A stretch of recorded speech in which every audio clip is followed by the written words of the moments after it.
Ben, c'est une avance que vous me faites sur la conclusion. Mais, et ça accentue mon trac parce qu'il faut maintenant que je sois à la hauteur. Vous voyez? Alors, j'ai un peu le trac, mais avec votre bienveillance, je vais essayer de le surmonter pour pouvoir vous dire ce qui me tient à cœur, sans pour autant dire que je suis la vérité incarnée, ni que j'ai la vérité incarnée. C'est-à-dire, quand on veut témoigner dans ce sens, je suis en témoignage, je n'ai pas de capacité particulière. Bien sûr, je connais l'agroécologie, que je défends l'agroécologie.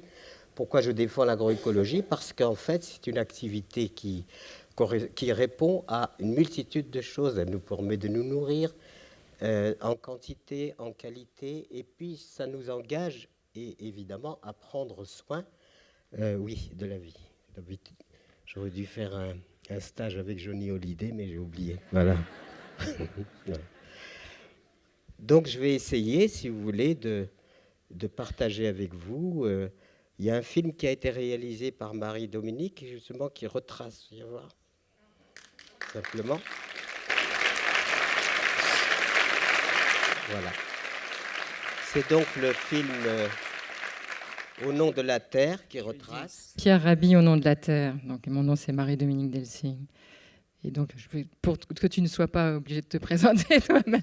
Voilà, donc effectivement, on est là pour le présenter. On a fait une avant-première hier soir au Ciné Luxe à Genève. Ce soir, on le fait à Pouilly et demain à La Chaux-de-Fonds.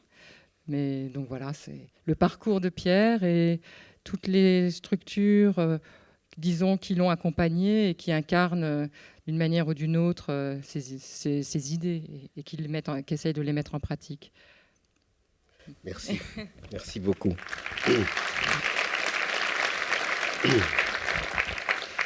Non, parce qu'on est quand même à un point où on ne peut pas simplement théoriser sur les choses. C'est-à-dire qu'aujourd'hui, nous sommes dans une société où on fait des constats, des thèses, des antithèses sur le monde qui va mal, etc. Et puis, malheureusement, ça ne suffit pas de remplir les bibliothèques de considérations sur le monde qui va mal. Il faut quand même aussi, à un certain moment, intervenir parce que nous le devons à nous-mêmes, nous le devons à la vie, et nous le devons aux générations futures. Et je suis très honoré de voir tant de jeunes présents ici, parce que c'est un peu une œuvre qui n'est pas facile. Vous savez, quand vous êtes comme ça impliqué dans une problématique, et une problématique gigantesque, eh bien, il y a des jours où vous n'avez pas forcément l'énergie, ni l'âme, ni l'esprit. Et de savoir que finalement on intervient dans des domaines qui sont des domaines absolument cruciaux, ça ne peut pas vous laisser indifférent. Alors très souvent je dis j'aimerais bien donner ma démission, mais je ne sais pas à qui. Voilà. J'aurais souhaité avoir un patron qui me dise j'aurais fait une grosse bêtise, il m'aurait viré. Au moins c'était réglé. Mais ce n'est pas le cas. Donc on est obligé, dans des problématiques aussi graves que celle de l'avenir de l'humanité, évidemment on ne se pose pas en Dieu, hein, mais quand même on essaye d'amener notre part. C'est un peu la raison pour laquelle, devant les grandes lamentations concernant le monde qui ne va pas bien, etc., on avait donc instauré, entre autres structures, vous avez entendu parler des colibris. Eh ben, je vais commencer un peu par cette petite légende amérindienne qui dit qu'un jour, eh bien, il y avait un grand incendie de forêt et puis tous les animaux étaient atterrés, ne pouvaient plus rien faire. Et du coup, il n'y a que le petit colibri, vous savez, cet oiseau très gracieux et léger, ben, qui lui, il va prendre une goutte d'eau dans son bec et la jette sur le feu et il s'active et il s'active. Et à un certain moment, ben, le tatou qui l'observe depuis un bon moment lui dit tu ne t'imagines quand même pas, colibri, que c'est avec ces gouttes d'eau que tu vas éteindre le feu.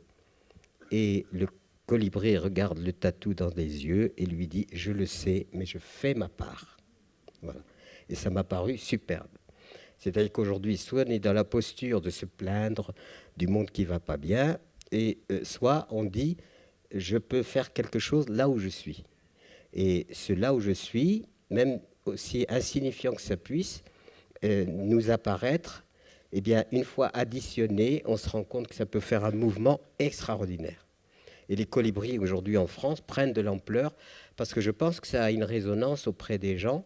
Effectivement, de rester simplement dans une forme d'impuissance, c'est très douloureux. Mais par contre, se dire, mais non, je ne veux pas rester dans l'impuissance, je ne veux pas baisser les bras, j'ai envie de faire quelque chose. Peut-être que ça sera simplement à ma taille, mais au moins j'aurai exprimé ma cohérence. J'aurais construit ma cohérence. Donc c'est une façon de protester en quelque sorte, mais une protestation active et non pas une protestation passive. Voilà. Donc voilà, c'était un peu ces raisons-là. Alors pour essayer de donner... Aujourd'hui, j'en suis un peu... Bon, j'ai 75 ans et j'ai 50 ans en quelque sorte d'une expérience très particulière qui a pris naissance au moment où, pour faire court, je suis né dans le désert, etc., de double culture. Et donc j'abrège tout cela pour arriver finalement au cœur de la problématique d'aujourd'hui, ce que j'ai envie de partager avec vous. J'ai travaillé dans la région parisienne, dans une entreprise importante, Someca. Et dans ce travail que j'avais dans cette entreprise, eh bien, j'ai essayé d'étudier un petit peu, ou disons de savoir quelle était la condition des êtres humains qui étaient dans cette structure. Auparavant, j'avais été... donc, quand je suis arrivé à Paris, c'était au moment où la guerre d'Algérie... je n'ai pas fui, hein, je suis parti parce que finalement, il fallait bien que j'aille quelque part et que j'avais le désir de venir en France depuis très longtemps. Et je suis tombé dans une entreprise qui s'appelle Someca, et pour me faire embaucher sur recommandation d'une amie que je connaissais, etc. Et quand on m'a demandé, mais qu'est-ce que vous savez faire? J'ai bien été obligé de dire que j'ai travaillé un peu à la banque et mes chiffres étaient toujours faux. Que j'ai fait un peu de prothèse dentaire, que j'ai fait un petit peu de chaque chose, mais je n'avais pas de compétences particulières puisque j'avais trop fréquenté les philosophes.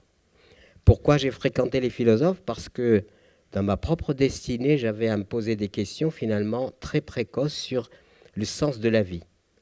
Et cette question que je devais me poser sur le sens de la vie, elle était d'autant plus cruciale que j'appartenais à deux cultures. Une culture traditionnelle et une culture moderne, par le fait que j'avais perdu ma mère et que mon père m'a confié à un couple de Français vivant dans notre pays où on avait découvert la houille, le charbon, et on exploitait ce charbon. Donc ma mère étant décédée, eh bien voilà, je n'avais que quelques kilomètres à faire pour passer d'une société à une autre, de la société traditionnelle à la société moderne. Presque sans transition, mais avec les contradictions qu'il y avait. C'est-à-dire d'un côté, dans l'islam, puisque j'ai l'islam, on disait le porc, il ne faut pas manger de porc, il ne faut pas boire de vin, etc., etc. Et de l'autre côté, on se régalait de saucissons et on buvait du vin. Ma mère était même possédée un petit domaine en Bourgogne de vin de très haute qualité. Elle se régalait avec ce vin. Elle me disait chaque fois, pourquoi tu ne bois pas de vin? Je disais, mais moi, ça m'est interdit. Enfin bon, c'était très compliqué. Si je suis cinglé, c'est pas pour rien. Voilà. Donc, dans cette double appartenance, c'est très difficile, en fait, de savoir qui a raison. Et c'est la raison pour laquelle je suis allé vers les philosophes, parce qu'eux, ils se posent des questions. Et les philosophes ne sont pas pour autant d'accord entre eux. En plus, il y a une multitude de philosophies, une multitude de points de vue, si vous voulez, sur la vie, et des contradictions importantes. Et il n'y a qu'un philosophe qui m'a en fait remis vraiment dans la sérénité, c'est Socrate. Parce que Socrate, à travers toute cette spéculation, la quête de la vérité, Socrate, c'était ça. Il avait affaire à des sophistes qui, eux, venaient s'amuser à la logique. Comment je vais battre l'autre parce que je vais avoir une meilleure logique que lui. C'était ce qu'on appelle les sophistes. Lui, il était dans la quête absolue de la vérité parce qu'il partait de lui-même pour aller vers la vérité. Et la conclusion de Socrate, je sais que je ne sais pas. Moi, je pense que chacun de nous peut s'appliquer ça. Bien sûr, il y a des choses que nous savons, mais nous savons dans le monde élémentaire. La pensée, la raison nous permet d'acquérir des choses. C'est pour ça qu'aujourd'hui, on fait des miracles technologiques, on fait des tas de choses. Mais finalement, la vie demeure quand même un mystère. Et nous avons eu la sottise de dissocier l'être humain de la nature, alors que nous sommes la nature. C'est la nature qui nous a générés. C'est-à-dire qu'il y a une intelligence qui est advenue bien avant nous, et cette intelligence qui est advenue bien avant nous, elle a organisé le monde. Et c'est pour ça qu'on dit que le monde, depuis les origines, s'est construit sur la coopération des espèces. Alors l'aspect darwinien, la lutte des espèces, c'est complètement faux. Et ça crée une situation déjà dualiste. Donc ça s'est fait sur la coopération, les microbes, tout le monde est venu jusqu'à cette logique. Et cette logique, elle a été bien avant nous, c'est-à-dire que quand on cherche à mettre un temps et faire une évaluation du temps depuis la naissance de la planète jusqu'à nous, et vous le savez, si on prend 24 heures, nous serions advenus dans les 2 dernières minutes, c'est tout, sur 24 heures. Donc nous sommes extrêmement récents et nouveaux dans cette réalité planétaire. Et à partir de là, donc on arrive à un être humain. L'être humain, ce que les savants appellent l'hominisation, cette hominisation apporte un être humain particulier. Il est mammifère, il est érigé, vous savez, pas besoin de vous décrire, la tête sphérique, etc. Et il est doté d'une pensée. C'est-à-dire qu'il n'est pas que dans l'instant, il est capable de penser le passé, le présent, le futur. Le problème de l'humanité, c'est qu'il y a un scoop terrible, c'est que nous savons que nous allons mourir, que nous sommes là que provisoirement sur cette planète. Donc le fait d'être provisoirement sur cette planète nous oblige à aller vers la quête de la sécurité. Comment nous sécuriser?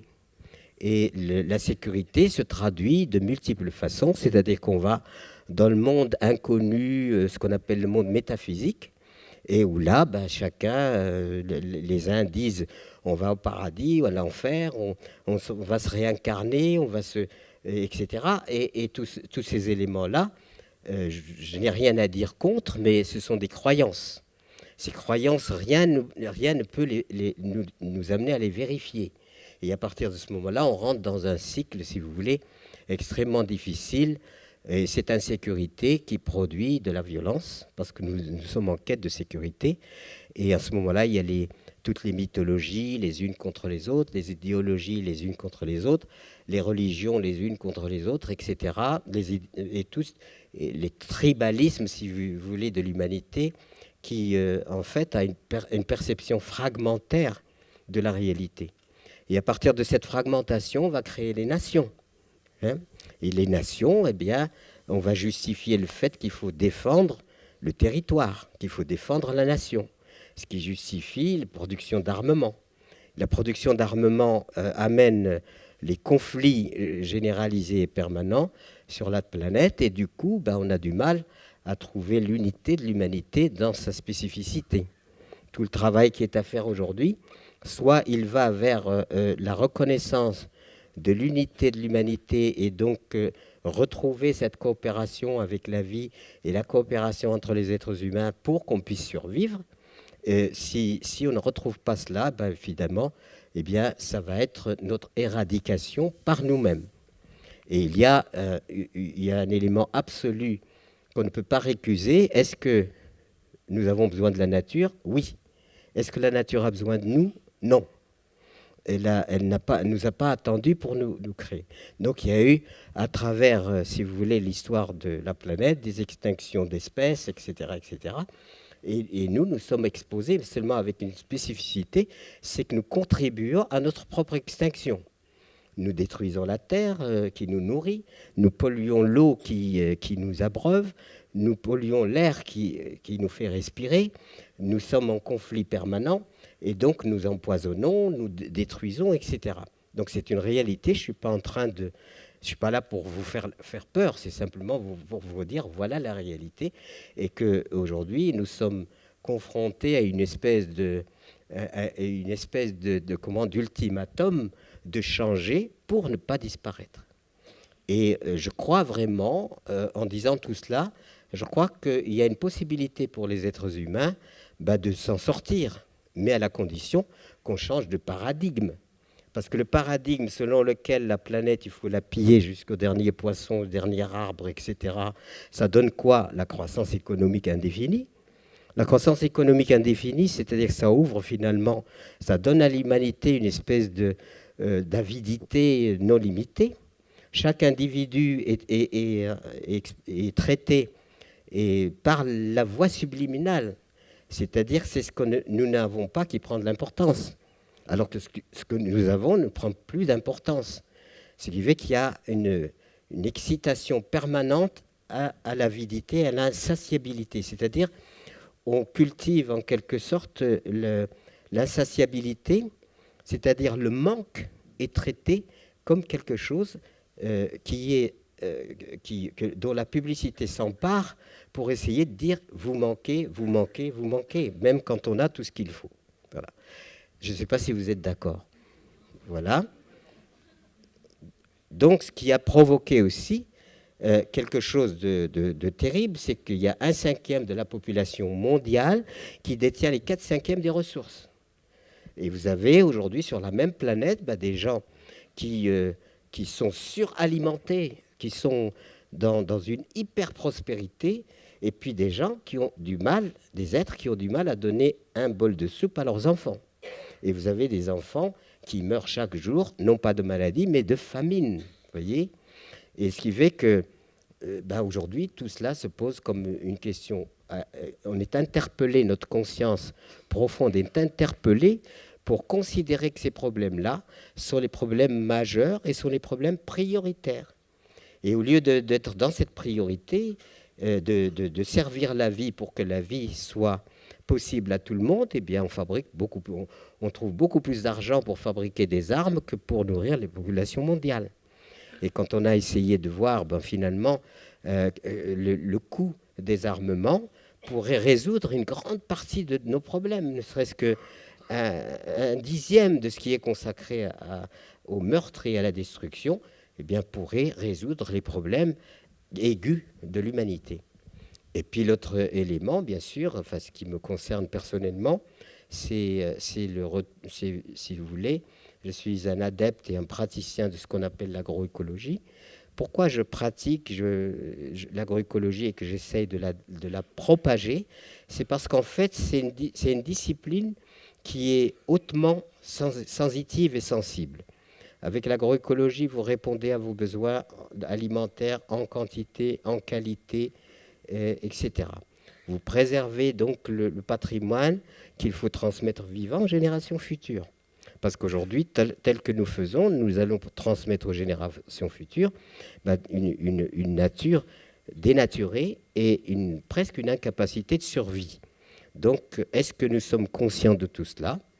C'est un peu ce que j'essaie de partager avec vous, c'est-à-dire, sommes-nous conscients de ces problèmes absolument aigus, ou sommes-nous pas conscients de cela et on continue finalement à se comporter comme des pillards? Il y a un livre qui a été pour moi un livre d'initiation qui a été publié en 1949, c'est celui de Osborne, La planète au pillage. Qu'est-ce que dit Osborne? Qu'est-ce qu'il explique? C'est que depuis l'avènement de l'être humain, c'est-à-dire les 2-3 minutes sur la planète, eh bien, l'humanité est devenue pillarde des biens. C'est-à-dire la compétition entre les États, et ça continue aujourd'hui, les problèmes de pétrole, les problèmes de ceci, et tout ça est source de conflits considérables. Et ce qu'on a constaté, c'est que les civilisations élaborées sont arrivées. Il n'y a aucune civilisation vraiment élaborée qui n'ait été destructrice. C'est-à-dire qu'on détruit, on détruit, on détruit. Seulement le problème aujourd'hui, c'est que nous continuons à avoir cette pulsion de destruction, mais la technologie nous donne les moyens de détruire encore plus vite qu'avant. Ce qui fait qu'il y a une nécessité absolue pour que la conscience s'élève suffisamment pour que nous prenions en compte le fait que nous avons à prendre soin de la vie et non pas à la détruire. Voilà. En gros, c'est ça. Et je ne sais pas si vous avez vu comment on détruit la forêt amazonienne avec des outils absolument terrifiants. Vous savez que les maires maintenant commencent à se plaindre de ressources halieutiques qui diminuent, donc on est en plein liquidation, en quelque sorte, de la capacité de l'humanité à subvenir à ses besoins durablement. Voilà.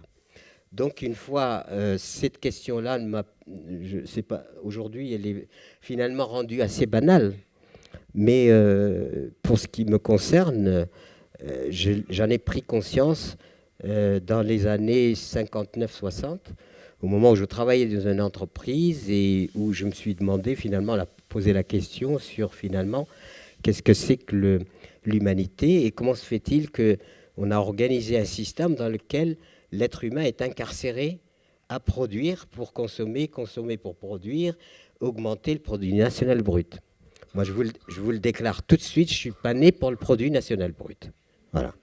Je suis né pour autre chose. Je suis né Et c'est au moment où je me suis trouvé dans la nécessité de donner mon temps, ma vie contre un salaire, que je me suis rendu compte que je ne pouvais quand même pas brader ma vie seulement contre un salaire. En plus, la productivité que nous avons, il y a 30-40% de déchets.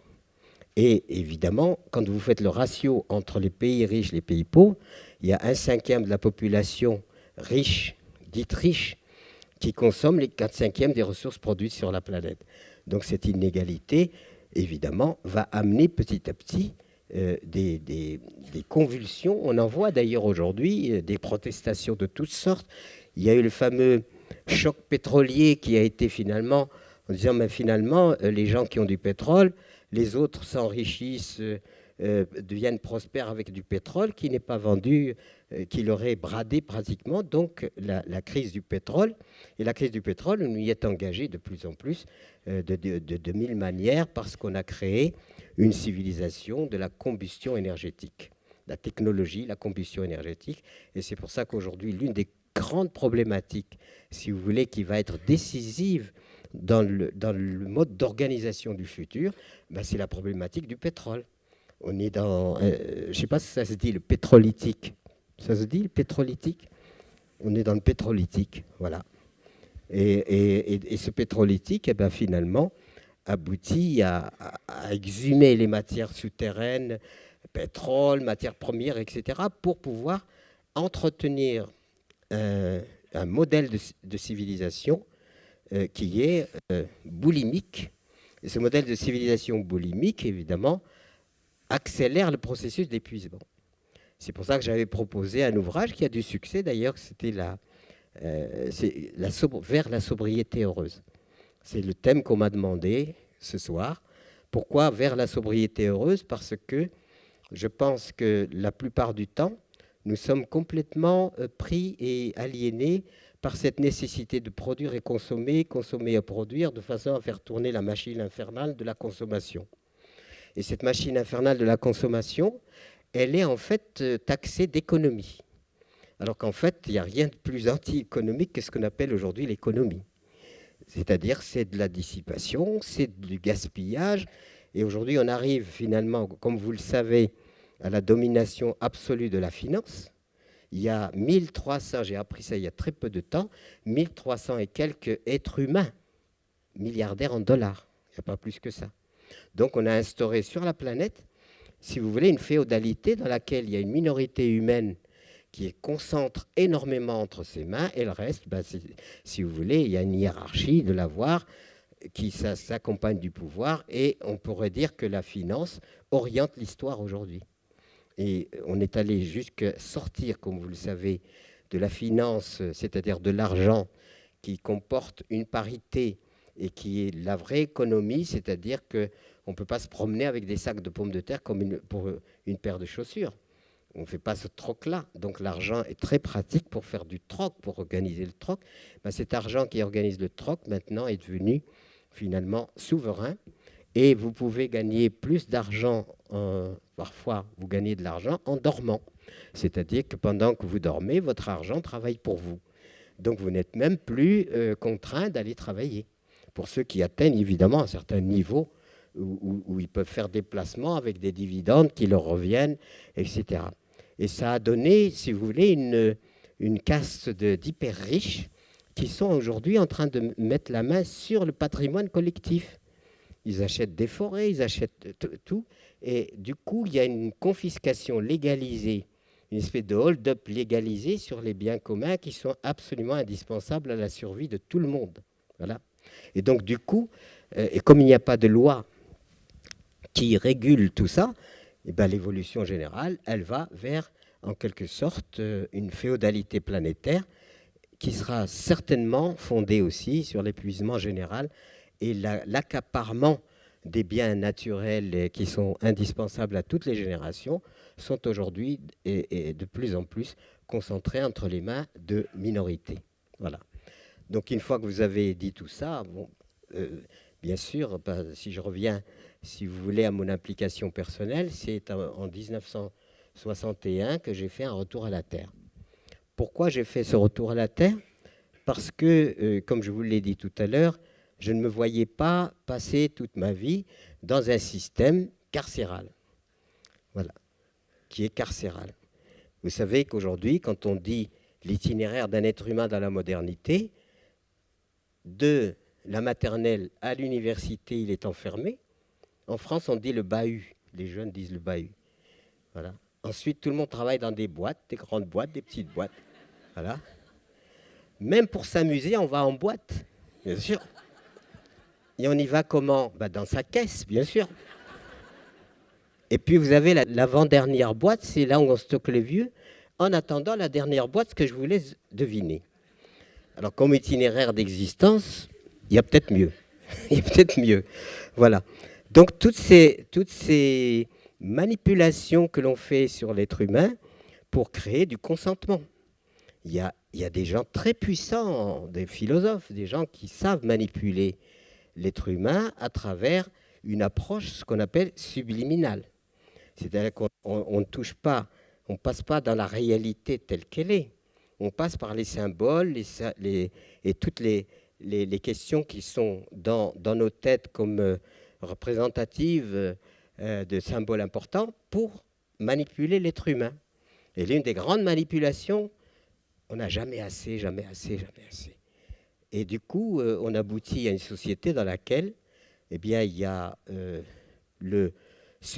on n'arrive pas à répondre à tous les besoins de l'humanité, comme je vous l'ai dit tout à l'heure. Et en même temps, le superflu prend plus d'importance que le nécessaire, que l'indispensable.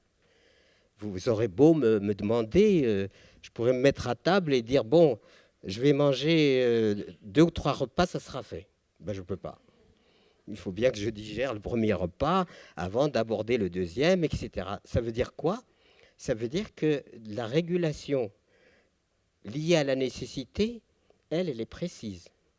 Seulement le superflu peut n'avoir aucune limite. Et c'est un peu le problème, le drame de la société d'aujourd'hui, c'est que le superflu, on ne lui met aucune limite.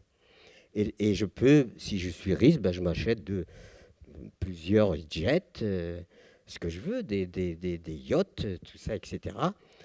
Parce que là, je peux faire.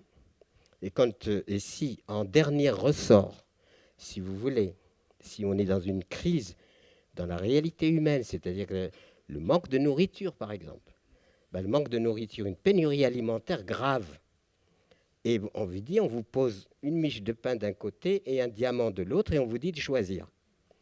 Alors, je ne sais pas si... voilà. Donc, ça veut dire que l'essentiel, aujourd'hui, n'est pas assuré, et le superflu n'a aucune limite.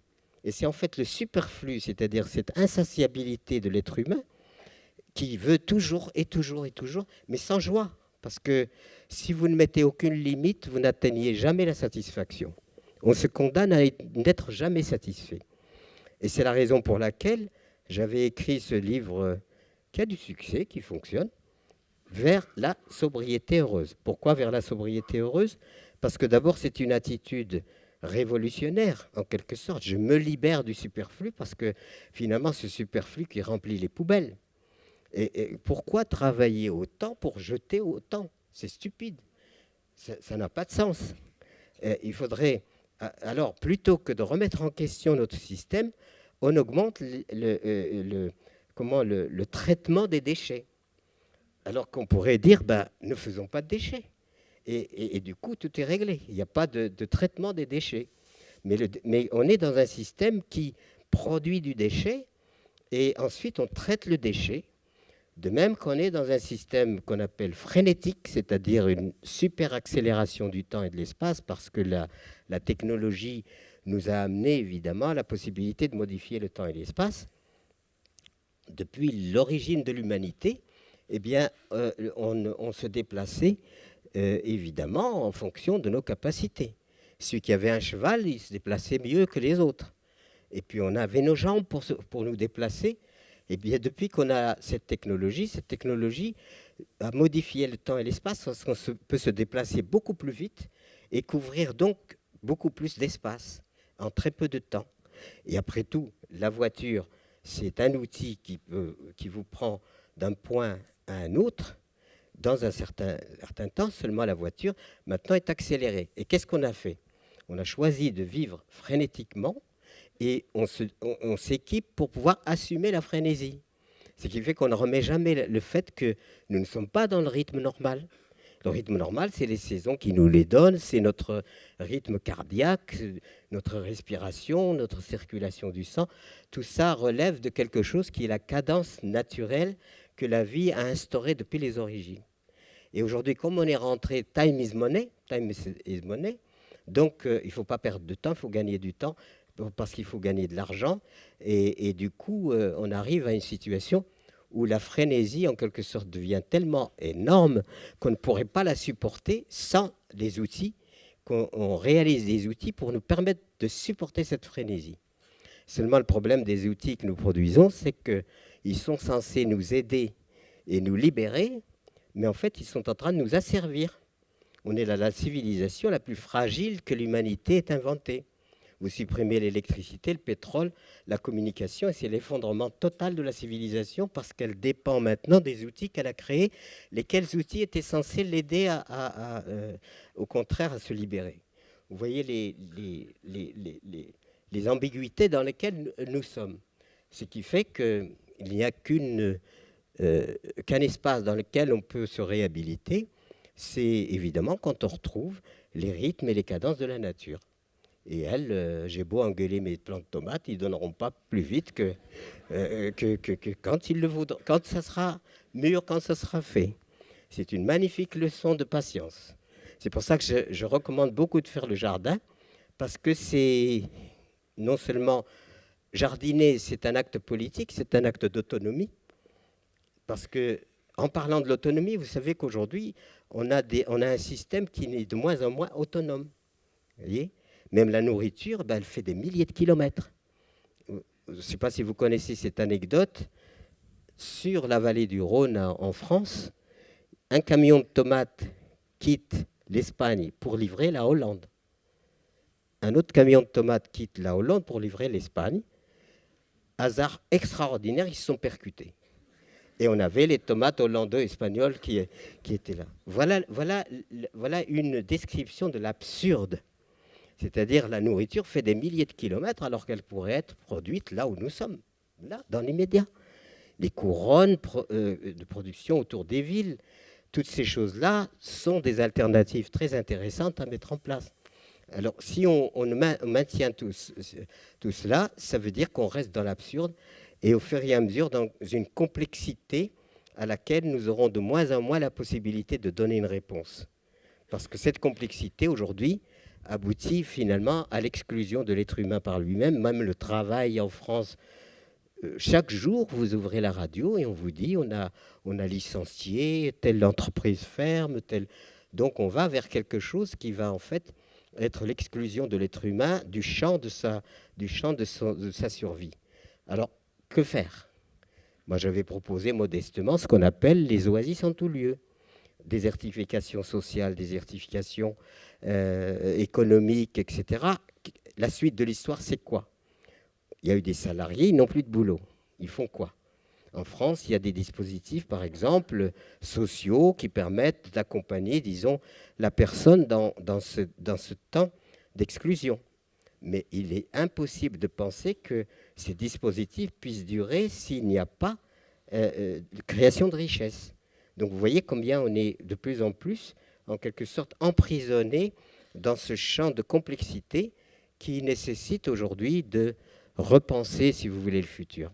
Et moi, si j'avais présenté donc la sobriété heureuse, c'est de dire il est tout à fait possible que puissent se reconstituer des communautés humaines qui se rassemblent, mutualisent leur savoir, leur savoir-faire, puissent justement vivre ensemble parce que l'énergie qu'ils apportent permettra à tout le monde de vivre.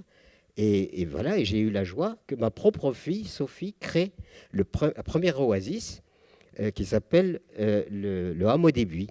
Certains en ont entendu parler.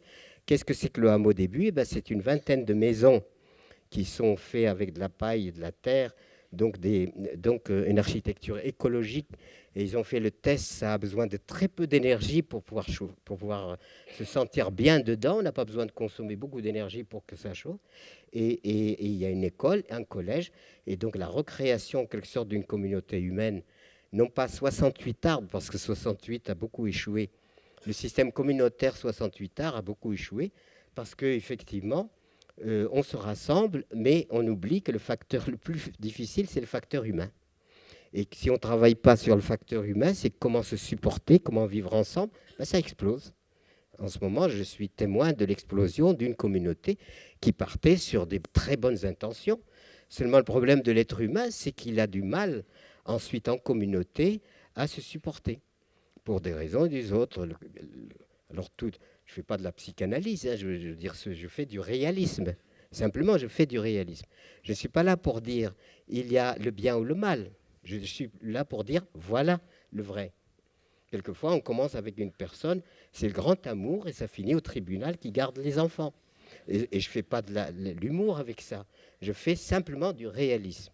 C'est-à-dire ce réalisme qui nous amène à dire comment peut-on changer une société si nous ne partons pas sur finalement le changement de nous-mêmes. Si nous ne changeons pas, je ne vois pas comment la société peut changer, puisque l'être humain qui a généré cette société l'a générée en fonction d'une vision. Et de cette vision, il a construit le monde tel qu'il est.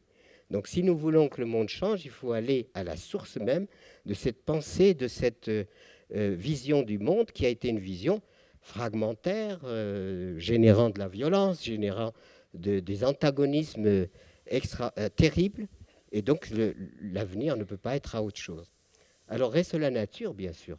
On peut tout faire, sauf que, c'est ce que je disais tout à l'heure, la nature peut se passer de nous. C'est une évidence. Vous savez, moi, autour de chez nous, il y avait des fermes en activité quand nous sommes arrivés en 61. Il y avait pas mal de fermes en activité. Maintenant, il n'y en a plus. Les paysans ont disparu, etc. Et les champs qui avaient été travaillés par les humains, la nature reprend ce droit, les arbres poussent dans les champs qui avaient été cultivés, et donc il y a une dynamique, si vous voulez, de la vie qui aujourd'hui remet en place, où la vie se poursuit envers et contre tout. Voilà. Alors on parle beaucoup justement de la planète Titanic, mais en fait c'est pas tout à fait juste. Les humains vont se naufrager, mais je peux vous assurer que le bateau il restera sur place. C'est pas le bateau qui va sombrer, ce que j'appellerais la planète, avec la puissance qui est là. Non, c'est les humains qui vont se naufrager. Mais la planète, elle trouvera toujours des solutions. Et j'ai vu les miracles, que j'ai pu vraiment admirer les miracles que peut faire la nature, même dans des zones comme le Sahel. Le Sahel, c'est une bande en désertification où vous avez l'avancée du grand désert, qui est mon biotope, là où je suis né, et puis le recul de la forêt tropicale verte. Ce qui fait qu'il y a un phénomène de désertification, c'est-à-dire que le désert s'agrandit un peu dans ces zones-là. Et là, j'ai vu que des endroits où simplement l'être humain n'intervenait pas, laissait totalement libre la nature, protégée contre les troupeaux, et la vie reprend ses droits. À la limite, il suffirait d'arrêter d'intervenir dans certains endroits pour que la vie se remette en route. Voilà, donc c'est revenir à la sobriété implique évidemment qu'on ait une vision différente du monde et que l'on considère que être sobre, je réduis en quelque sorte mais l'avoir pour augmenter l'être. Pour moi, c'est ça. Augmenter ce qui revient à l'être en diminuant ce qui revient à l'avoir. Et d'autant plus que l'avoir, une fois qu'on a atteint le niveau de satisfaction qui peut nous permettre de la survie, eh bien, à partir de ce moment-là, eh bien, soyons joyeux, prenons du temps. Voilà, et prenons du temps pour nous cultiver, pour nous faire plaisir de mille manières. Alors que si on continue toujours à être branché sur toujours plus, le hocher qu'agitent constamment les politiques comme étant la solution, eh bien là, on risque d'aller vers un épuisement très important des ressources. Alors si je dis ça, c'est pas parce que une théorie de plus, c'est parce que c'est ce que nous avons appliqué à notre propre vie quand nous avons fait un retour à la Terre en 1961. En 1961, on arrive dans une région de France qui s'appelle l'Ardèche, par des amis, et puis on arrive dans ce pays pour faire de l'agriculture. Seulement, faire de l'agriculture sans savoir appliquer le métier, ça a nécessité évidemment que je puisse apprendre. Donc je suis allé dans une école élémentaire pour avoir ce qu'on appelle un brevet d'apprentissage agricole. Et puis, j'ai travaillé dans les fermes pour avoir un certificat de mes employeurs disant, voilà, il a acquis la compétence pour aller au Crédit Agricole et obtenir un prêt. Le Crédit Agricole m'avait mis ces conditions. Et ils ont raison. Ils ne peuvent pas me donner des sous comme ça sans rien savoir. Seulement, le grand problème, c'est que... Alors, ils me disent... quand j'ai été en règle, que j'avais fait mes 3 ans d'ouvrier agricole, plus mon petit brevet, mon dossier était recevable, voilà, par le Crédit Agricole. Et le Crédit Agricole, il me dit, maintenant, allez chercher une ferme, et quand vous l'aurez trouvée, revenez nous voir, et on vous aidera, on vous prêtera. Et le prêt, c'était sur 20 ans, à 2%, c'était donc très, très, très intéressant. Seulement, donc on cherche activement dans un pays qui est... pratiquement en désertification, où les fermes, ce qu'on appelle les exploitations agricoles, étaient nombreuses parce que les gens étaient partis. Nous, le paradoxe, c'est qu'on quitte la ville et on nous dit mais vous êtes complètement fou, vous n'allez pas vous en sortir. Et quand on arrive à la campagne, on nous dit vous êtes fou, vous devriez repartir, vous aviez un salaire. Donc, si vous n'êtes pas bien accroché, je peux vous dire, vous décrochez. Parce que le découragement en amont et en aval finit par vous dire, ils ont peut-être raison, c'est peut-être nous qui sommes cinglés, quoi. Et du coup, quelque chose en vous s'obstine parce que vous avez pris le maquis. Vous avez pris le maquis intérieur, ce n'est pas un maquis violent. C'est-à-dire, je ne peux pas souscrire à une logique que je considère comme aliénante, que je considère qu'elle utilise l'être humain comme une espèce d'esclavage salarié. Celui qui fait un travail qui l'intéresse et qui l'épanouit, certes, mais celui qui fait un travail uniquement parce qu'il faut bien faire bouillir la marmite, non, c'est pas bon. Voilà. Il faut s'épanouir à travers nos activités. Donc, à partir de ce moment-là, on nous dit d'aller chercher une ferme. On cherche une ferme. À l'époque, il y avait beaucoup de disponibilité. Et quand je vais au Crédit Agricole pour décrire la ferme que nous avions trouvée, ils sont un peu dubitatifs. Terre rocailleuse, difficile, pas d'électricité, pas de téléphone, le chemin à peine praticable par jour de pluie. C'est un chemin qui montait beaucoup, boueux, et ma pauvre Juva 4, toute petite Juva 4 qui était en fin de vie, sur laquelle je faisais de l'acharnement thérapeutique pour qu'elle puisse quand même continuer, et la pauvre, elle ne pouvait pas monter ses côtes pleines de boue. Voilà. Donc je dis au Crédit, il me demande, il y a l'électricité, non, le chemin est à peine praticable, la terre rocailleuse, etc., pas de téléphone, etc. Ils me disent quoi? Ils me disent, on ne peut pas vous aider à vous suicider. Vous ne pourrez jamais vivre, on ne peut pas vous aider à vous suicider. Voilà. Donc on ne vous prête pas. Trouvez une autre ferme, et il y en avait beaucoup disponibles, qui vaille la peine, et là on vous prêtera même plus que ce que vous nous demandez, mais on préfère vous prêter plus que ce que vous nous demandez, que vous prêtez cette petite somme qui en fait va simplement vous amener dans l'impasse. Alors donc, dubitatif, à ce moment-là, la difficulté, ça a été ce qui était difficile à dire à l'agent du Crédit Agricole, qui était tout à fait bienveillant, c'est que le lieu, on voit 17 clochers. C'est le silence, un merveilleux silence, un paysage extraordinaire, l'air pur, je l'espère. Et puis donc une espèce de jubilation à se trouver dans cette beauté, un bois merveilleux, qui est d'ailleurs très spécial. Comment est-ce que j'allais dire à l'agent du Crédit Agricole que j'achète parce que c'est beau? Non, c'est pas réaliste du tout. Or, ce qui manque aujourd'hui, c'est la beauté. On est dans un monde de laideur, de pratico-pratique. Il est complètement desséché. On n'est même pas heureux. Quand je vais dans les pays du Sud, les gens jubilent constamment. Quand on vient dans les pays du Nord, la consommation d'anxiolytiques augmente. Et donc, il y a quelque chose qui n'est pas heureux en nous. Nous sommes dans... Or, la joie, c'est le bien suprême. Seulement cette joie, même les milliardaires ne peuvent pas se la payer. Alors du coup, quand vous savez qu'on m'a décoré, enfin vous savez pas, comme entrepreneur social.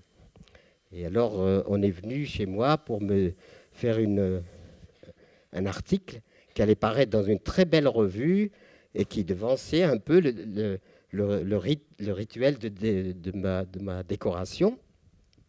Et je dis à la personne qui était là, regardez, c'est extraordinaire. Moi, je me sens milliardaire. Ah bon, vous êtes milliardaire? Ben oui, regardez, je suis milliardaire. Peu de chance. Alors, c'est pas tombé dans l'oreille d'un sourd. La revue qui est parue ensuite, sur la couverture, Pierre Rabhi avec ses 52 kilos tout mouillés, milliardaire. Alors, je me suis dit, je vais avoir quand même des problèmes avec le fisc. Mais il va arriver. Il va arriver. C'est-à-dire que ce qui a été, le choix qui a été fait, aujourd'hui on choisit que le pratique, et on n'est pas dans l'exigence de la beauté, l'exigence de la beauté de la vie, de ce qui nous nourrit intérieurement. C'est d'ailleurs la grande défaillance même de l'écologie politique, c'est qu'ils ne parlent jamais, j'ai des amis, vous ne parlez jamais de beauté du lieu, vous ne parlez jamais de quoi que ce soit de ce genre. J'ai eu une expérience, si vous voulez, la beauté c'est important, extrêmement important, parce que ça nous nourrit à l'intérieur de nous-mêmes. On est dans un monde vraiment kikinant, parce que tout est pratique. Où que nous regardions, c'est le pratique. Mais non, il y en a marre du pratique. On a besoin aussi de beauté, on construit des maisons qui ne sont que des boîtes à habiter, et rien d'autre. On est dans cela. Et on a abdiqué en quelque sorte cette nécessité de la beauté qui est absolument indispensable. En général, je finis par une anecdote, mais je vais la dire maintenant. Nous sommes dans notre ferme en Ardèche, sud de l'Ardèche, et il se trouve qu'au moment, je vous ai dit, pas d'électricité, pas de téléphone, rien du tout, et il fallait quand même se chauffer. Et pour se chauffer, on avait du bois, heureusement. On n'avait pas beaucoup d'argent pour acheter du pétrole, des gaz, mais heureusement pour nous, on avait du bois, parce qu'on était fauchés vraiment. Donc, il fallait couper ce bois. Et alors, à l'époque, il n'y avait pas de tronçonneuse, ou bien ce n'était pas à notre portée. Donc, on coupait le bois artisanalement. Et c'était très difficile de couper ce bois tout seul. Et je suis dans un jour de marché, dans une ville qui s'appelle Joyeuse, juste à côté de chez nous. Et puis, je suis assis à consommer avec des amis. Et puis, la table à côté, j'entends quelqu'un qui dit « je dois couper mon bois et je suis tout seul et c'est difficile et c'est dur, etc. » C'est pas tombé dans l'oreille d'un sourd. Je vais voir ce monsieur. J'ai dit « moi aussi, j'ai des difficultés.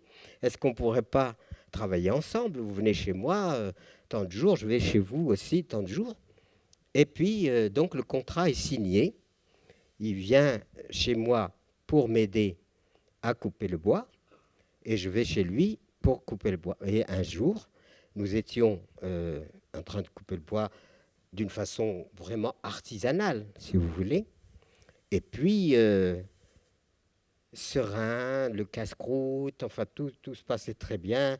Midi, avec simplement des outils tout à fait élémentaires. Et puis, la journée s'achève. Et elle s'achève sur une merveille, c'est-à-dire un panorama, un coucher de soleil absolument magnifique. Et sur ce coucher de soleil se découpait en silhouette un magnifique chêne, un arbre. Et comme c'était l'hiver, il était dénudé.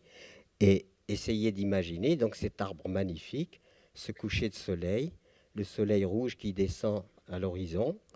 Et vous avez ce panorama magnifique, avec cet arbre qui donnait une beauté extraordinaire au tout. Et je suis en admiration devant cette vision-là. Et mon ami qui était autour, je lui demande, je n'ose pas rompre le silence. Je le prends par la main et je lui dis, regarde. Il me dit, il y a au moins 10 terres. Voilà. Oui. Voilà. Donc, vous voyez le quiproquo, vous voyez, et ce qui fait que cette vision toujours pratico-pratique, toujours, etc., finit par nous obnubiler à un tel point que nous ne voyons plus la beauté de la vie. Alors, je pense que je dois atterrir, c'est pas ça? Comment? Voilà. Je dois atterrir. D'habitude, vous savez, on me met en route et on a du mal à m'arrêter. Mais là, j'ai des patrons qui m'ont dit, voilà, pas plus que, etc. Pour laisser un peu de place au dialogue. Donc, si vous voulez, la question aujourd'hui qui se pose, est-ce que l'humanité va comprendre qu'elle a tout intérêt à être positive avec la vie et à collaborer avec la vie pour s'en sortir? Ou est-ce que nous continuons sur le modèle de la croissance indéfinie, donc du pillage systématique de la planète, avec toutes les nuisances que nous générons et qui sont contre la vie? Voilà. Alors si je vous dis tout ça, c'est pas par une théorie. Je n'ai pas beaucoup de temps pour expliquer tout ce qui a été engagé en Afrique, où j'ai transposé l'agroécologie auprès des paysans démunis, parce que l'agroécologie les a libérés des engrais chimiques et des pesticides, donc du pétrole, donc de toutes ces choses-là. Il y aurait quelque chose à dire de somptueux sur cette question. Et j'ai écrit un livre que j'ai intitulé « L'offrande au crépuscule », qui est aux éditions L'Harmattan, qui vous explique comment, finalement, la collaboration avec la vie est la plus grande collaboration qu'on puisse avoir à travers l'agroécologie. Ce livre a été présenté au ministère de l'Agriculture français par mon éditeur et il a reçu le premier prix. Ça veut dire quoi? Je ne suis pas en train de me flatter. Ça veut dire qu'aujourd'hui, il est absolument nécessaire que nous prenions conscience de la nécessité d'une conciliation et réconciliation de l'humain avec l'humain, et de la réconciliation de l'humain avec le fondement de la vie, dont nous sommes l'expression. Ce qui a été tragique, c'est de dire la nature et nous. Nous sommes la nature. Je ne crois pas qu'on soit, sauf que si dans la salle, il y en a qui ont été fabriqués, je ne sais pas comment, mais en tout cas, nous sommes la nature. Nous respirons, nous sommes des mammifères, nous sommes, etc. Et donc, cette tragédie d'avoir séparé la nature de nous relève probablement de ce que l'être humain s'est autoproclamé le meilleur. Alors, et au lieu de dire, je me dis, mais la planète Gaïa, si elle vit, est complètement folle d'inventer un type comme ça. C'est complètement qu'il a détruit. Et je me dis, peut-être qu'elle s'est trompée parce qu'à un certain moment, elle s'est faite très belle. On a une magnifique planète, magnifique. Toutes ces mers, ces océans, ces forêts, tout ça est magnifique, absolument magnifique. Et je me suis dit, peut-être que la planète Gaïa a voulu un être humain qui l'admire, et non pas qu'il la détruise. Parce qu'à quoi ça sert de se faire belle s'il n'y a personne pour admirer? Et j'ai pensé qu'elle avait inventé naïvement l'être humain pour qu'il l'admire, pour qu'il en prenne soin, pour qu'il la respecte parce que c'est à lui, c'est à elle qu'il doit sa survie, et ainsi accomplir quelque chose qui est de l'ordre spirituel le plus important, plutôt que des litanies sur la spiritualité, c'est de faire que la spiritualité soit véritablement dans la vie, parce que je suis persuadé que la Terre est vivante, que tout est vivant, qu'il y a une interdépendance, disons, positive entre les différents règnes, et qu'aujourd'hui, l'humanité est en danger s'il ne prend pas conscience du fait qu'elle doit aimer. Voilà, je m'arrête là. Merci beaucoup.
Non, non, vous restez là.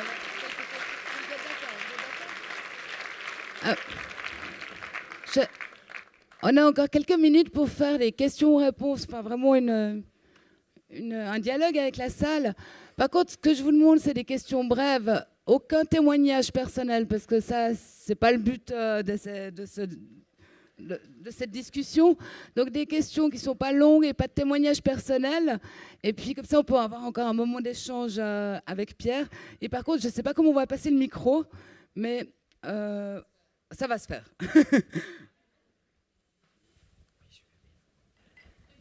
Il y a Anouchka qui a aussi un micro. Et juste pour ceux qui ne le savent pas, le jeune homme, je ne sais pas où il est, s'il veut nous raconter l'histoire de cette plante qui est magnifique. Oui, c'est un cardon. Je ne sais pas si le jeune homme veut expliquer. Parce que c'est un chardon qui se mange. Et c'est un cardon et c'est la spécialité genevoise. Je ne veux pas être mal avec les Vaudois. Qui a une question? Il y a Anouchka. Voilà, monsieur, si vous voulez vous présenter, parce qu'on est là aussi, je pense qu'un des thèmes abordés, c'est celui de la désertification sociale. Donc, c'est important qu'on dise qui on est. Et voilà. Oui, merci. Erwin Stucki, je suis ingénieur agronome à la retraite. Je m'occupe de mon jardin.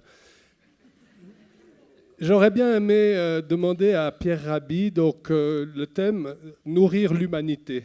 Oui. Nourrir l'humanité, évidemment, on est interpellé aussi quand on pense à la FAO, par exemple. Il existe des organisations mondialisées qui ont aussi cet objectif. Donc moi, ce que je voudrais, sur toute votre expérience, vos observations aussi de ces organisations, que faudrait-il changer pour éventuellement pouvoir améliorer cet effort collectif au plan de la planète? Merci beaucoup. Merci de cette question. C'est-à-dire que c'était une question que j'avais pris un peu à bras le corps par le fait que j'ai introduit au Burkina Faso en 1981 l'agroécologie. Et l'agroécologie, évidemment, ce sont des pays, si vous voulez, qui sont soumis, comme je l'ai dit tout à l'heure, au pétrole, etc. Donc à un diktat, si vous voulez, qui mobilise ces paysans non plus à répondre à leurs besoins de survie, mais à produire des produits exportables. Et il y avait toute une campagne de gens qui allaient convaincre le paysan qu'il fallait utiliser des engrais chimiques pour faire pousser du coton ou des arachides exportables. Voilà. Et à partir de ce moment-là, donc le paysan, n'ayant pas d'argent, on lui dit « mais c'est pas grave, on va t'avancer les engrais et quand tu auras récolté, on vend ta production et on te on te rend ce qui te revient, déduction faite de ce qu'on t'a avancé. Et ben, c'est un scénario infernal. Et c'est ça qui a mis cette énergie paysanne extraordinaire, détournée de la production d'autosuffisance, d'auto-alimentation, pour la production exportable, a été une catastrophe. Avec en plus les engrais chimiques. Vous savez qu'il faut à peu près 2,5 tonnes à 3 tonnes de pétrole pour faire 1 tonne d'engrais. Donc, chaque fois que le paysan achète 1 kilo d'engrais, il participe en quelque sorte à l'endettement. Et c'est pour ça que nous avons supprimé tout ça. Et quand il a produit son coton ou ses arachides, c'est indexé, c'est-à-dire le tarif mondial, disons le cours mondial du coton. On ne fait pas un cours spécifique aux petits paysans pauvres. Il est mis en concurrence avec l'américain, avec ses tracteurs, etc. Donc, ce qui fait qu'il est perdant. Il est tout le temps perdant et endetté et surendetté. Et c'est pour ça qu'arrêter ce cycle infernal, c'est la première chose. Parce que la FAO, tout ça, enfin, j'y crois pas beaucoup. C'est-à-dire, dans le secourisme immédiat, oui. Mais on est dans une politique du pompier pyromane. C'est-à-dire qu'à la fois, on crée le problème et à la fois, on prétend le solutionner. Et on est tout le temps comme ça. Plutôt que d'autonomiser, de participer, d'aider les paysans à se nourrir par eux-mêmes avec tout ce qu'ils peuvent, eh bien, on les laisse s'appauvrir et puis on leur prend ce qu'ils ont par chef d'État interposé, corrompu, comme vous le savez. Hein, ce qui détruit l'Afrique, c'est la corruption aussi, comme partout d'ailleurs. Cette corruption qui est épouvantable de chefs d'État, vous leur donnez de l'argent et puis ils vous disent « prenez tout ce que vous voulez ». Voilà, et il y a des lois, donc il y a une complicité. Alors au Nord, on fait les moralistes.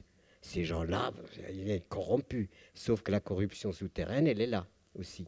Et que cette corruption souterraine, elle est donc escamotée, voilée, et on est là à faire des grandes tirades sur la violence, par exemple. Oh, ces gens qui s'entretuent.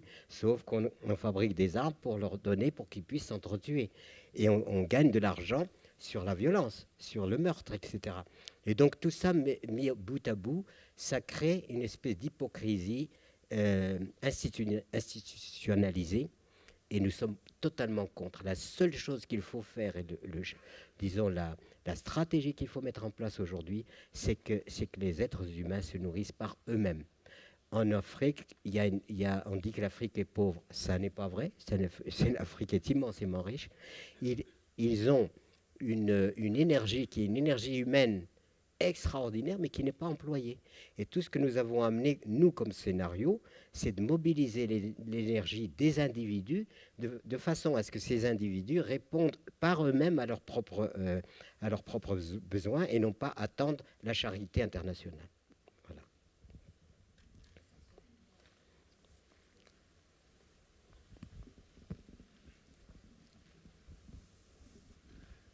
Je m'appelle Laurent, bonjour. Je ne sais pas si c'est dans le sujet, mais j'ai vu une émission sur le gaz de schiste aux États-Unis, c'est vraiment terrible. Puis en Pologne, ils importent du sable de la Russie qui est radioactif, qu'ils injectent dans le sol, qui pollue la nappe phréatique. Vous, personnellement, qu'est-ce que vous préconisez? Parce que là, la planète, elle prend un coup. Hein. Si c'est La planète, elle prend un coup, je veux dire. Encore une fois, je pense que la planète tiendra le coup. On a parlé de Tchernobyl il n'y a pas longtemps. J'ai vu un document où la faune reprend tout ça. Je ne sais pas si vous l'avez vu, ce document, sur Tchernobyl, où la faune reprend voilà, son cours. Non, je pense que la planète, elle a une expérience de 4,5 milliards d'années, où elle est passée par toutes les affres de l'extinction, de la renaissance, etc. Je pense que le problème, c'est qu'elle corrigera les choses. Seulement, le problème, c'est que c'est l'être humain qui va, lui, s'éradiquer.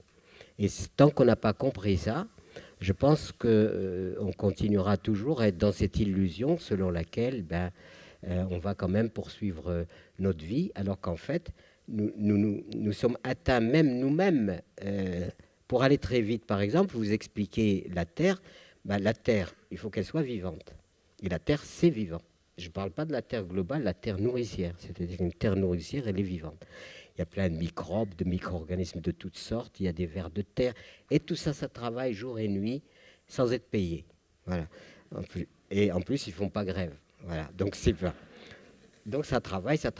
Et la Terre est vivante.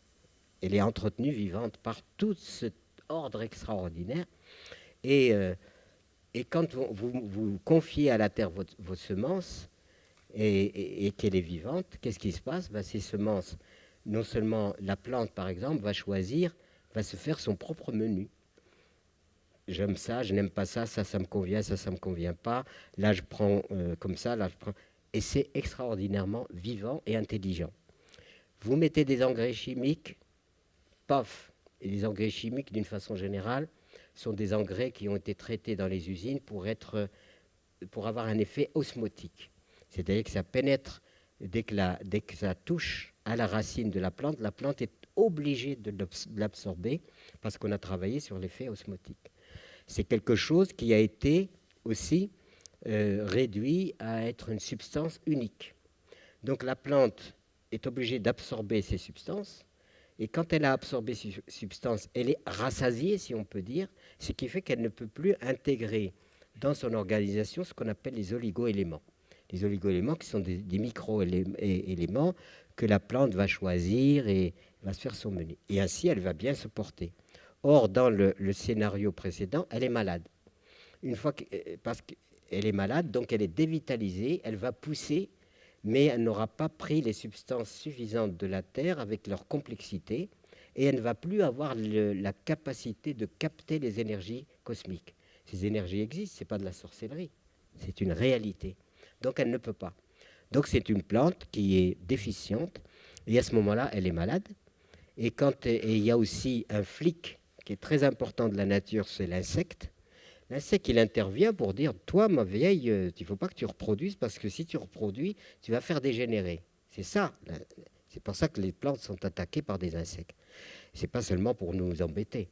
Voilà, ils ont un rôle dans le système et de l'organisation de la vie. Voilà, la vie a toujours veillé sur la vie. Elle n'est ni bonne ni mauvaise.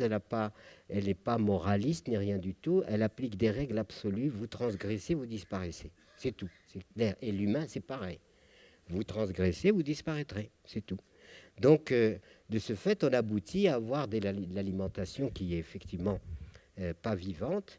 Et qu'est-ce qui se passe dans notre corps? Chaque jour, nous absorbons des microdoses de substances étrangères à notre corps. C'est-à-dire que notre corps n'a jamais été fait pour assimiler certaines substances de type chimique. Il ne sait pas le faire. Donc tout ça s'accumule. Le corps est donc encombré et pollué. Et à ce moment-là, ça s'exprime par des cancers, par toutes sortes de choses, parce que le corps n'a pas reçu ce qui lui était nécessaire pour garder son propre équilibre. Et le déséquilibre qu'on a provoqué dans la Terre, on le retrouve dans notre organisme, nous-mêmes. Et c'est pour ça qu'il faut effectivement, l'histoire de bon appétit, bonne chance, il faut maintenant veiller à ce que notre alimentation soit une alimentation qui véhicule de l'énergie cosmique, l'énergie terrestre.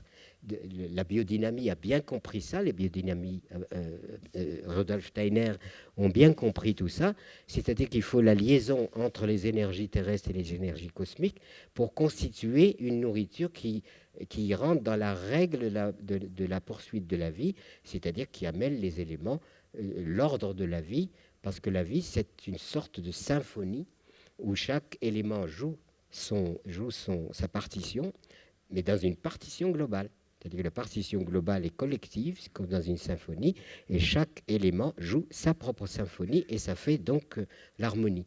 Et si on rompt cette harmonie, eh bien, on fait rentrer du dysfonctionnement, et plus on fait rentrer du dysfonctionnement, plus ce dysfonctionnement a des effets sur notre propre existence. Si on a compris ça, on a compris ce que veut dire l'agroécologie, l'agriculture biologique que nous essayons de promouvoir.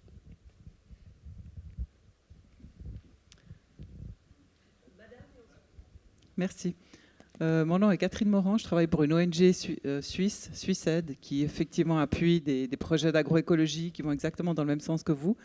J'aurais souhaité vous demander ce que vous pensez de cette alliance pour une révolution verte en Afrique, et ça s'appelle Alliance pour une révolution verte en Afrique, qui est présidée par Kofi Annan, avec l'appui de la Fondation Gates et Rockefeller. et qui sont en train, qui mènent une véritable offensive, de même que plusieurs initiatives qui ont été prises, qui ont été concoctées à Davos, au Forum économique mondial, et qui vont exactement dans le même sens. Donc j'aurais voulu avoir votre avis à ce propos. Merci. Ce que j'ai appris de Gates, évidemment il est milliardaire, oui, c'est qu'il est très très riche, et que quelqu'un a dû lui susurrer dans l'oreille qu'avec les OGM, on va régler le problème de la faim dans le monde. Et comme il a des moyens, il est honnête, eh ben, il propage les OGM. Voilà. Et ça se fait au détriment, évidemment, de toutes les espèces et les variétés que l'humanité a accumulées depuis 10 à 12 000 ans, c'est-à-dire des variétés des espèces transmissibles de génération en génération. Tout à l'heure, mon ami Claire va vous parler on a lancé un mouvement de femmes semencières, c'est-à-dire pour la préservation des semences, parce que 60% ont disparu. Et en fait, si on continue dans ce processus d'élimination des espèces transmissibles de génération en génération, je peux vous assurer qu'on va vers une famine mondiale sans précédent. Parce que tout ce que nous proposons aujourd'hui, ce sont des chimères, c'est-à-dire que c'est des éléments qui n'ont pas de vie, qui n'ont aucune vie et qui ne se reproduisent pas, qui ont du mal à se reproduire. Donc ça veut dire que là aussi, il y a une espèce d'évolution totalitaire de firmes internationales qui mettent la main sur les espèces et les variétés, comme ils déclinquent tout le reste. Donc je pense qu'il faut faire très très attention. Je ne comprends pas Kofi Annan, tout ça. Vous savez, le problème de nos sociétés, c'est que nous avons des gens qui ont le pouvoir, mais qui sont ignorants.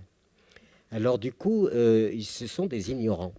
Et donc, de ce fait, ils n'ont pas un éclairage vraiment personnel, ou alors quand ils font appel à des conseillers, ce sont des conseillers qui en fait, ce sont des taupes qui arrivent pour leur susurrer à l'oreille, vous faites ça parce qu'envoyé par les firmes et les machins, voilà. Et donc, ils écoutent, peut-être qu'ils sont totalement honnêtes et qu'ils pensent vraiment, peut-être que Bill Gates est convaincu que c'est avec les OGM qu'on va régler le problème de la faim dans le monde, sauf qu'il fait une erreur gigantesque. Et à l'échelle où il est, c'est-à-dire à l'échelle de son pouvoir financier, il peut faire des dégâts terribles. Alors que si on l'avait susurré l'agroécologie, l'autonomie des paysans, la réhabilitation des espèces et des variétés transmissibles, etc., peut-être que s'il est parti là-dessus, eh bien, ça aurait été extrêmement positif. Donc aujourd'hui, la problématique de l'alimentation est une problématique grave, et je peux vous assurer qu'il y a une menace considérable sur la capacité de l'humanité à survivre par ses ressources. Voilà. Et aujourd'hui, donc, on transporte de tous les côtés, du nord au sud, de l'est à l'ouest, de la nourriture venue de milliers de kilomètres, alors qu'il faudrait la produire localement. Il faut réhabiliter les espèces et les variétés animales, végétales, réinstaller des structures à taille humaine, gérées par des gens conscients, plutôt que cette agriculture, si vous voulez, où vous avez des vrais déserts de blé, des vrais déserts de monoculture. Eh bien, c'est tout ça qui est à remettre en question et c'est tout ça qu'il faut mettre en programme si nous voulons nous en sortir. En tout cas, nous travaillons avec... je ne suis pas encore Bill Gates, j'essaye, mais j'y arrive pas. Donc, on travaille avec nos petits moyens, mais le travail que nous faisons, je peux vous assurer que, par exemple, l'expérience qui a été faite au Burkina Faso, il y a aujourd'hui, vous appelez un de mes élèves, il vous dira, il y a 100 000 paysans qui pratiquent l'agriculture écologique, ne serait-ce que de base, vous voyez. Et à un moment, il y a Thomas Sankara, vous l'avez vu dans le film, m'invite il me dit, mais ce que vous nous avez apporté, c'est la délivrance avec l'agroécologie. On achète, ça nous évite d'acheter des engrais qui nous coûtent cher, des pesticides qui nous coûtent cher, que nous ne pouvons pas produire nous-mêmes. Et donc, on se ruine à acheter tout ça. Les paysans sont satisfaits. On a fait des protocoles, là avec compost, là sans compost, là avec de l'engrais. Et on aboutit à des résultats magnifiques. Aujourd'hui, j'affirme que la solution de la faim dans le monde existe, à la condition, évidemment, que l'on puisse la mettre en route. Et nous venons de créer un fonds de dotation qui collecterait le maximum de moyens pour que nous puissions faire propager l'agriculture et l'agroécologie comme étant le seul moyen d'assurer à l'humanité sa survie. Pourquoi ? Parce que nous collaborons avec la vie. Nous n'allons pas contre la vie, nous ne détruisons pas la vie, on collabore avec. Quand vous faites un simple compost, vous faites un concentré de bactéries que vous allez mettre dans votre terre. Ces bactéries vont activer la vitalité de votre sol et vous allez obtenir une production de qualité.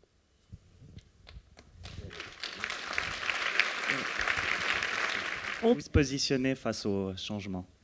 En fait, je travaille à l'Union européenne de football association, donc où tout est à créer. Là, je lobby pour un développement durable.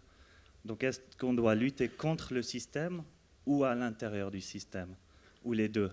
En fait, ici, on est une minorité, on est tous acquis à votre cause, mais en dehors, il y a une majorité qui ne l'est pas, alors qu'on a besoin d'elle pour convaincre une autre minorité qui détient le pouvoir. Comment faire? Merci beaucoup. Mademoiselle, voilà.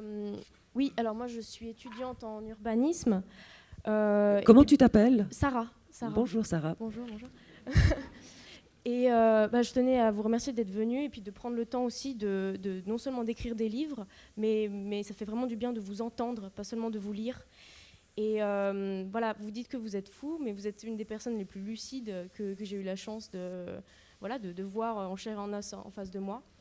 Et il y a juste un détail par contre qui m'a un petit peu contrariée, où je vous ai trouvé peut-être un peu maladroit ou un petit peu pas vraiment clair. C'est quand vous dites que la théorie de Darwin est fausse et que celle-ci a notamment contribué à la scission entre l'être humain et la nature. Ça, j'aimerais juste que vous me démentiez ma fausse compréhension, ou juste que vous m'éclaircissiez ça. Merci beaucoup. Oui. Attendez, je ne me rappelle plus de la question. Le monsieur est dans une grande structure, l'UFA, et il se demande comment faire parce qu'il se sent concerné par ce que vous dites, mais il voit qu'autour de lui, il n'y a pas tout le monde qui comprend ce que vous dites. Alors, il se trouve que si vous voulez, je l'ai dit tout à l'heure, la société civile travaille beaucoup au changement. Il se trouve aussi que je rencontre des gens qui sont dans le pouvoir, mais qui sont pleins de bonne volonté. Mais et vraiment honnête, voulant faire, j'ai connu un grand homme qui s'appelait Edgar Pisani, qui était un type extraordinairement, dans une morale et une éthique de vie extraordinaire. Et ça a été pour un avantage d'avoir un ami comme celui-là, qui s'est frappé la coulpe parce que dans la politique agricole commune, il avoue avoir fait des erreurs en subventionnant la production, ou le producteur, je ne me rappelle plus, en subventionnant plutôt la production, qui a fait que l'agriculture française, on est parti sur subventionner les agriculteurs. Il a dit ça, j'ai fait une grande erreur. Et si nous nous sommes rapprochés, c'est parce que il y avait un débat entre nous, enfin en quelque sorte une réflexion entre nous, qui repartait sur comment réorganiser l'agriculture sur les bases de petites structures et non pas des grandes structures. Voilà, c'était ça. Alors aujourd'hui, donc nous sommes dans une situation dans laquelle la société civile produit de l'alternatif, devient une espèce de grand laboratoire où s'élabore le futur. Et je pense on ne peut pas partir sur le principe qu'avec une baguette magique, on va changer l'opinion du jour au lendemain. C'est pour ça qu'aujourd'hui, il y a à mener une action au niveau de comment permettre une pensée différente, c'est-à-dire changer la pensée. Mais si je suis là devant vous, c'est parce que ce que je dis, je le fais. Voyez ? Parce que si je n'avais qu'à dire, il y a longtemps que je me tairais. Il faut dire et faire. Et s'il n'y a pas la démonstration concrète, on ne peut pas être convaincant. Parce que les expériences, on en a fait 36, beaucoup, et ce n'est pas forcément une garantie que ça puisse réussir.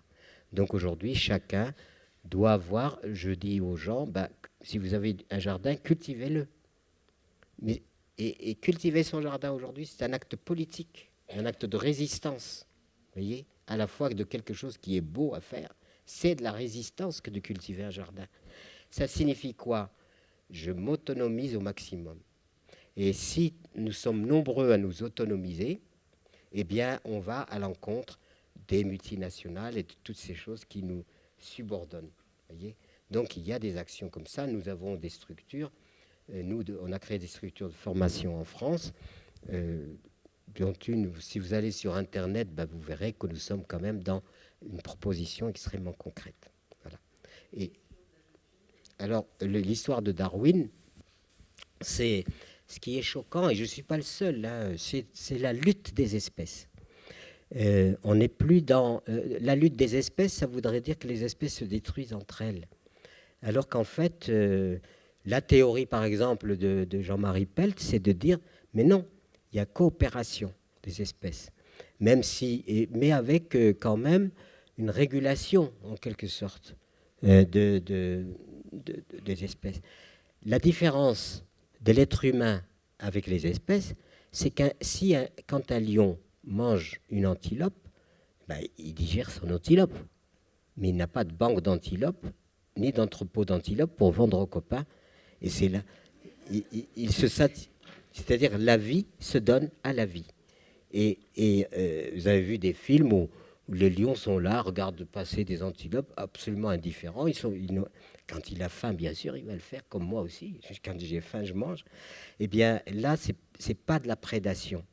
C'est-à-dire, c'est la vie qui se donne à la vie. Et c'est comme ça que nous arrivons à perdurer. Vous voyez ? Le problème, c'est que nous avons transgressé par notre avidité. On est devenus des gens qui accumulent et qui transforment les biens en argent. Et donc, on finit par, évidemment, d'être des prédateurs qui épuisons les ressources planétaires. Et aujourd'hui, il y a quand même une alerte très grave. C'est par exemple le potentiel de poissons, les arbres qu'on a détruits, les forêts tropicales qui sont détruites. Et donc, cette destruction généralisée, en quelque sorte, et cette prédation qui n'a de finalité que s'enrichir, eh bien, c'est une prédation qui devrait être illégale.